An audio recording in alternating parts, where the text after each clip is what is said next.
In today's video, I would love to share with you the things that helped me go from being a tomboy to becoming a woman of my dreams. To be fair, I would say that I'm still on that journey, but the difference, as you can see in the pictures, is absolutely drastic. So, the first thing that I stopped doing was drinking.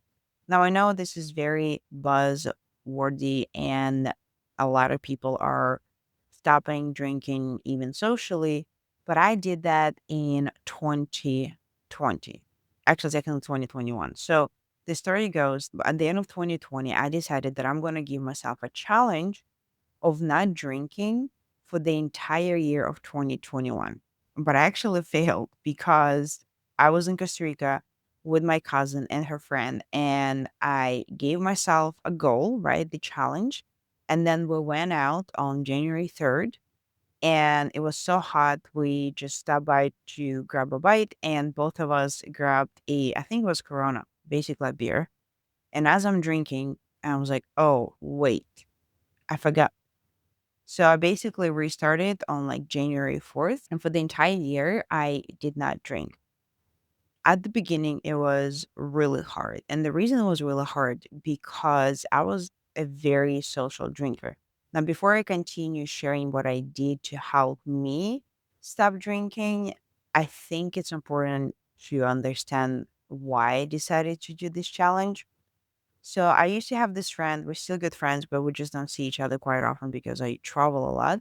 She had two kids. I used to babysit both of them, and I've spent mostly all the weekends with them.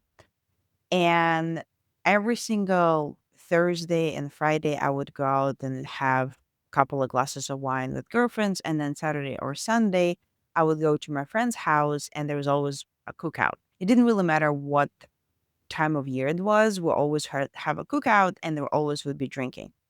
And the thing with drinking, what I know about myself is that it's really hard for me to stop. If I have a glass, it's usually four or five. At least at that time, it was impossible for me to stop. Like I would drink until I pass out. One of those nights when I was about to drive home drunk, not proud of myself, my friend's oldest daughter came to me and she's like, are you about to drive? And I'm like, yeah, I'm just going to go home. She's like, but you're drunk. And I'm like, yeah. She's like, well, do you think it's a good idea? And in that moment, something shifted in me because I became so embarrassed of my behavior, of what kind of example I'm setting for these kids who see me almost every single weekend, right? I'm an adult, and what kind of example I'm setting as a woman to this girl. And that was like at the end of the 2020. And I thought, you know what? I don't want to drink anymore. This is not for me. But I also knew that I needed something drastically because that's how I stopped smoking. I just quit cold turkey. And so that was the reason why I decided to do this whole challenge for entire year. And so for the first 3 months, I did not go out. I saved a lot of money for sure, but there was a reason why I didn't go out. Because every time I tried to, and I would say, no, I don't want to drink, my friends would almost push me into drinking. Some would make fun of me for not drinking. Some would say, oh, like you would never. You would never be able to quit drinking, which was extremely hurtful. But now I understand that it wasn't their comments were not about me. Most of it was about them. And so I stopped going out for 3 to 4 months. And then somewhere on the fourth month mark, I realized that I don't really have the urge to drink anymore. I felt good. I slept good. And so then I would say, as the summer came, whenever I would go out with friends or was a cookout, I felt pretty good saying no, I don't want to drink without even explaining myself and not really wanting to drink. And the thing that I did for the cookouts, though, I would always order or I would always bring a sparkling water. And if I would go out with my friends, I would always order sparkling water. And I didn't drink for 3 years, nothing. Then the summer came, we went out to Greece with friends, and there I decided, you know what, let me just do it again. And then I did that, and I was like, I don't want to do that again. And so Nowadays, it's very rare that I will have a glass of champagne. But if I do, it's like maybe one glass or two. But 99% of the time, I do not drink. Now, what happened once I stopped drinking, I started to sleep much better, like much deeper sleep. I dropped a lot of weight. I don't know specifically how much, but significantly enough for me to notice the changes without really changing anything else. Obviously, it saved me money, but the clarity, and I genuinely became a much happier person. Besides, I know that after 30, and this is what happened to me, and if you're not in your 30s, you don't really know what I'm talking about. But if you are, you probably would relate to that. Is the older you get, the worse hangovers become. So if maybe in my 20s or like my teens, I would drink all night and then like go to school or to college or to even work like completely, like maybe like on 1 hour of sleep and I would have been fine. In my 30s, one night of drinking takes me 3 days to recover. And in those 3 days, I feel grumpy. I feel slightly depressed. I don't want to do anything. Everything hurts, and it's just not a good time. So I lose a lot of time. And the older I get, the more I realize how important the time is. And so, for those reasons, I don't drink, I don't have hangovers, and then genuinely I feel so much happier. Okay, so the second thing that I stopped doing might sound extremely controversial, but I actually stopped working out. And when I say stop working out, I don't mean like I completely stop moving. It means something different. So for about 8 years, I was doing powerlifting. I was doing powerlifting competitively. And I would go through ups and downs. I would lose weight for the competition, then I would gain weight, then I would lose, and I would gain. And I think I lived in some sort of Jalulu land, but when I'm looking at the pictures now, I can see how overweight I was. But to me, at that moment, I was like, oh, well, it's not that bad. But arguably it was. It was really bad. And I'm not, saying that because I don't love myself. It's you look at the pictures and it's really hard to argue with the facts. And I think powerlifting, so with the training of a powerlifting, I would spend 2 hours at the gym. And if it was getting closer to the competition, it was even more. And I think it was on top of everything else in terms of stress, work. I was also in school. And so I would work 3 jobs. I would try to train powerlifting. And it was just hard. It was a lot of stress. My body was under stress. And I'm pretty sure that no matter what, and dieting was impossible. It was so hard to lose even weight for the competition. I also love donuts. I used to eat a lot of them, and that definitely didn't help, especially with the movements I just deadlifting donuts. You deadlift 300 pounds, and then you get eat like a half a dozen of donuts.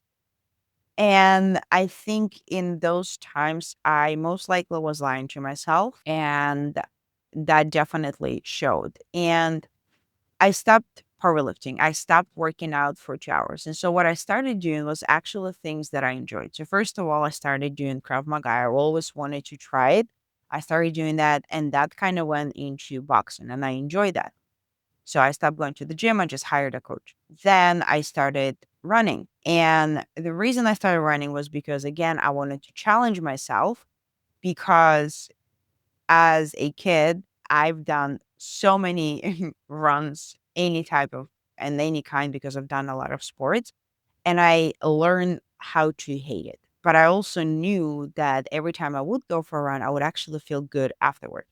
And so I wanted to challenge myself to fall back in love with running. And so I started doing that. It wasn't too many miles. It was like 2 to 3 miles, 3 to 4 times a week, but I started to slowly getting back into the running, getting back into the routine, and so that helped a lot. Another thing that I started doing was actually dancing. I wasn't going anywhere, any studios, but I started dancing at home while nobody is watching me, and that definitely helped. And then on the occasion, maybe once or twice, I would go to the gym, but I would do a very simple strength training workout for like 30, maybe 40 minutes maximum, and to this day, this is my routine. The priority is the things, the activities that I want to do. So for now, for me, this is surfing. Couple of months ago, it was Muay Thai. I would do it 2 to 3 times a week, plus one or twice I would do strength training, and that would give me 5 times a week, right? And I just stopped dieting with that as well. And I will touch upon the diet later. I don't know if it's one of the points or not, but I stopped, dieting. I stopped pushing myself in a sense of powerlifting, where a lot of the times, especially when you start lifting heavier weights, it's it does feel like it's either you or the weight, right? So there's like a bit of a survival. So I stopped doing all of that. I stopped pushing myself, and I started going into the activities that I wanted to try, and I fell in love with them, and then I started doing them. I do walk a lot though, and I just genuinely enjoy walking. There are sometimes months when I don't go and do a whole lot of walking, but for the most part, I do walk a lot. All right. The next one, again, might be slightly controversial. So, the third thing that I stopped doing, I actually stopped hanging out with complainers. And I'm not saying, negative people or anything like that, but in general, I stopped complaining myself, or at least catching myself complaining, and I stopped hanging out with complainers. Why is that? And the reason for that is because I truly believe that complaining brings us on a lower vibrations.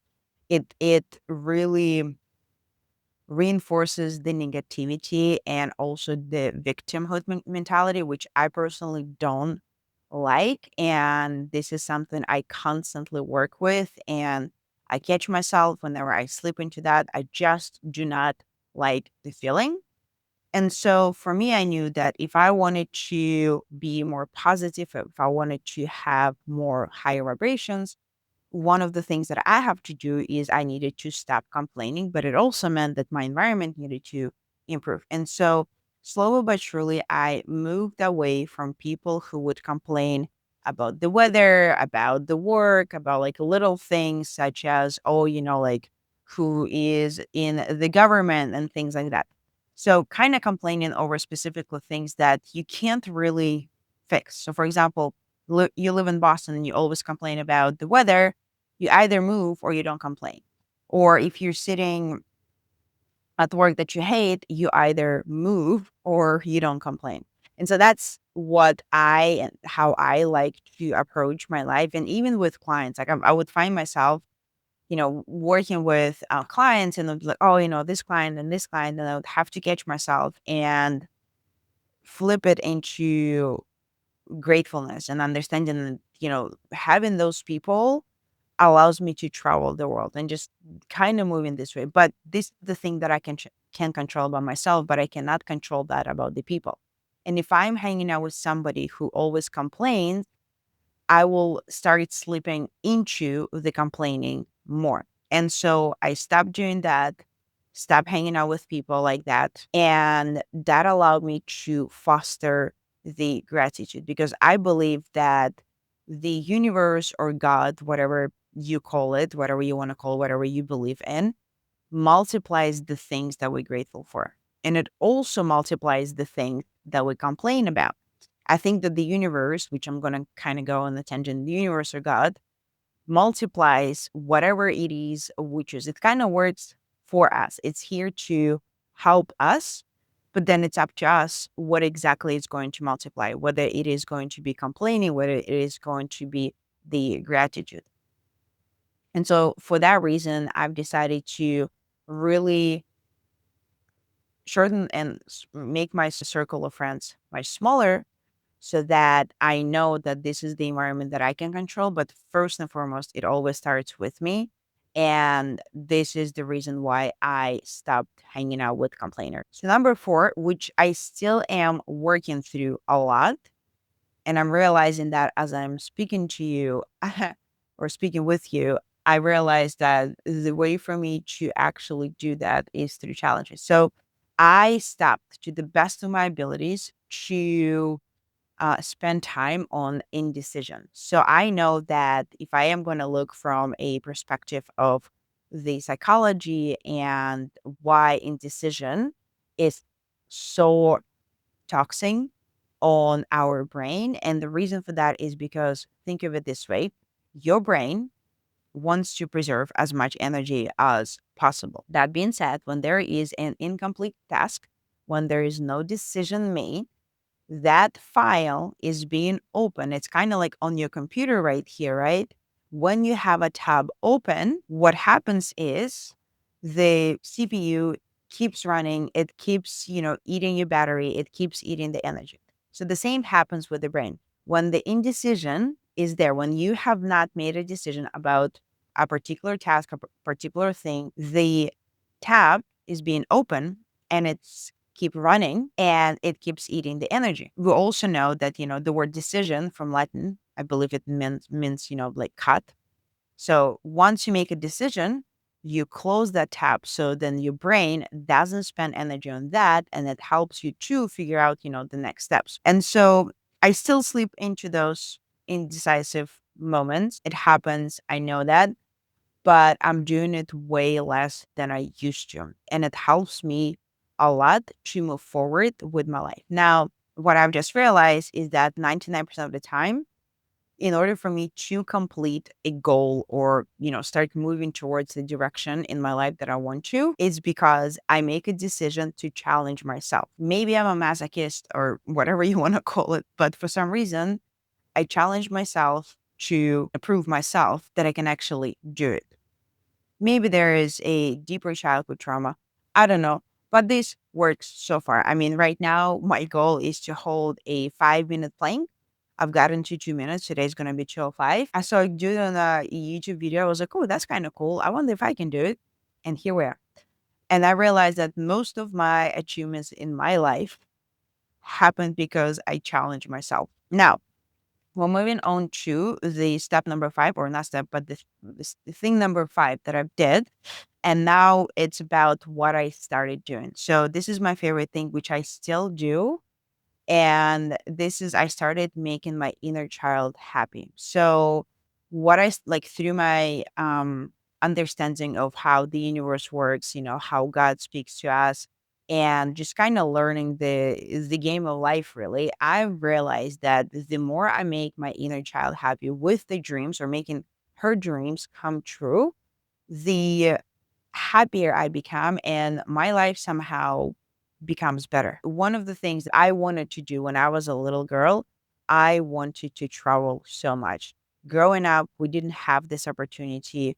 The further we would go would be Crimea. So from Minsk to Crimea would take 24, 26 hour train. And Crimea is, well, now it's Russia, used to be Ukraine. That would be every summer just because my grandma used to live there. But I wouldn't really go anywhere else outside of that. I mean, I would go to Moscow and St. Petersburg like once or maybe twice in my lifetime, but that would be it, maybe three times. And so with that, I remember begging my mom buy me National Geographic magazines, and I would read them and I would spend time with them. Like I loved reading them so much, and I loved dreaming about going to all of those places. I remember when I was reading about how in Dubai they were still building Palm Jumeirah, and I remember thinking, like I still have this picture in my mind, thinking like it would be so cool one day to go and see it. And I did that. And I went to Dubai multiple times, and now I'm, thinking of moving there. But that was the biggest dream, my childhood dream, and my inner child wanted. And so that the dream that I gave her. Another thing that I wanted to try, mostly like a teenager, it was skateboarding and surfing, which I'm doing right now. Dancing, that's still a thing that I wanna go back to because I used to do that.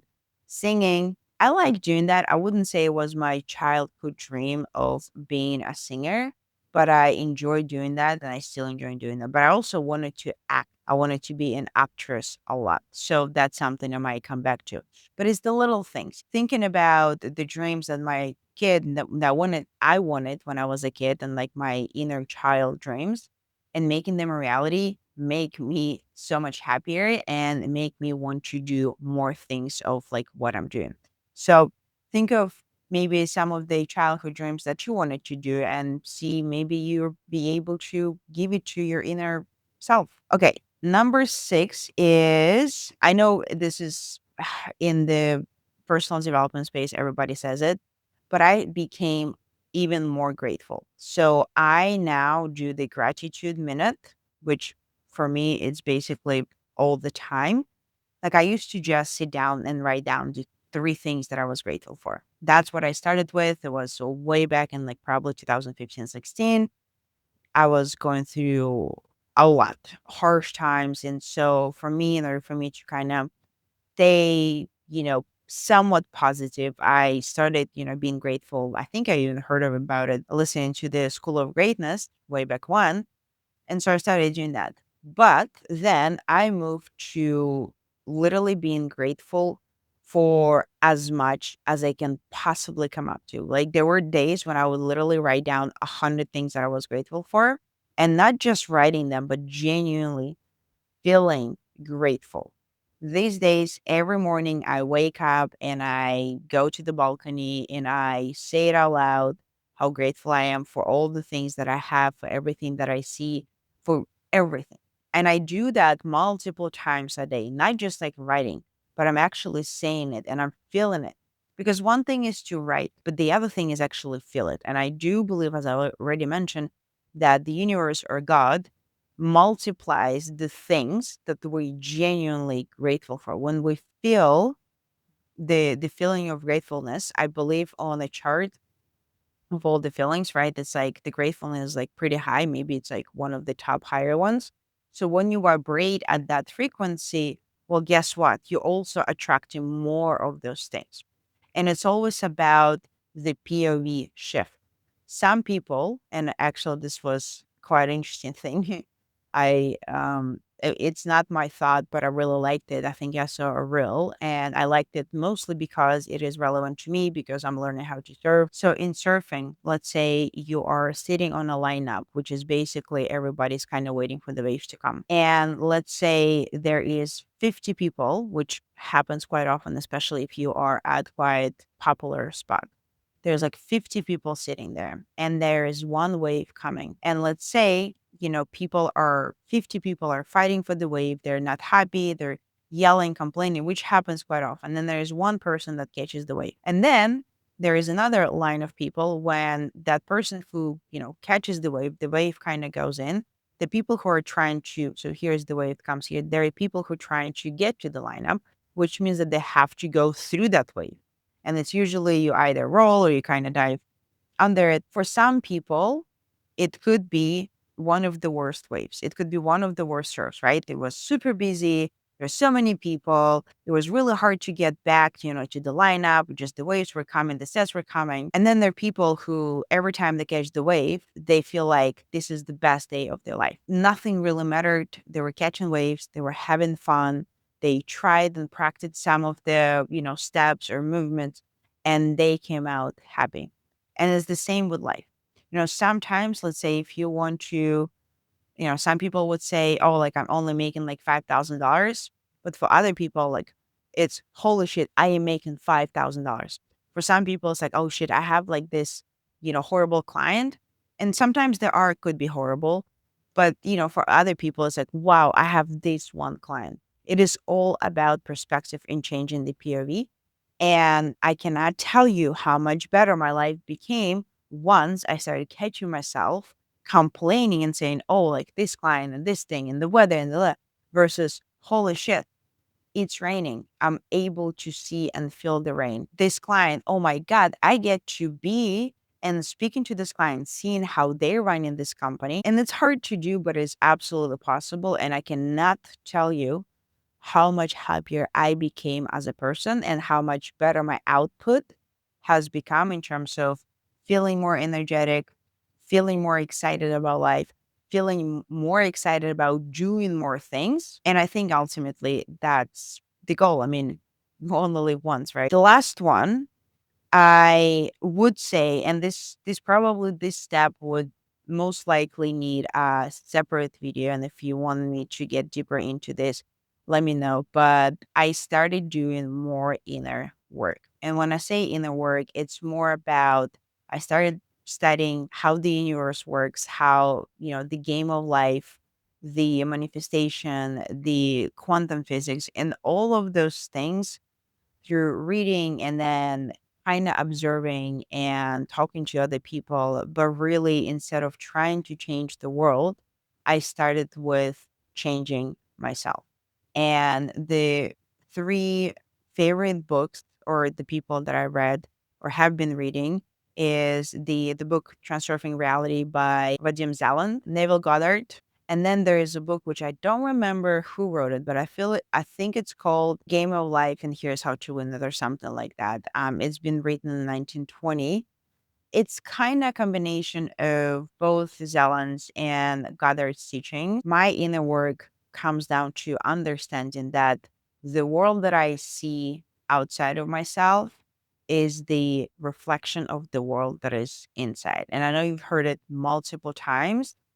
I know I've heard it multiple times, but until you get it, you don't really get it, if that makes sense. My favorite thoughts that I always have, especially when it comes to wanting something and not having it, is, and I think I picked that up from Jim Zelland, is the mirror metaphor. Is if you come to the mirror right now and you look at it, stare at it, and then you want the mirror to smile. What needs to happen for the mirror to smile back at you?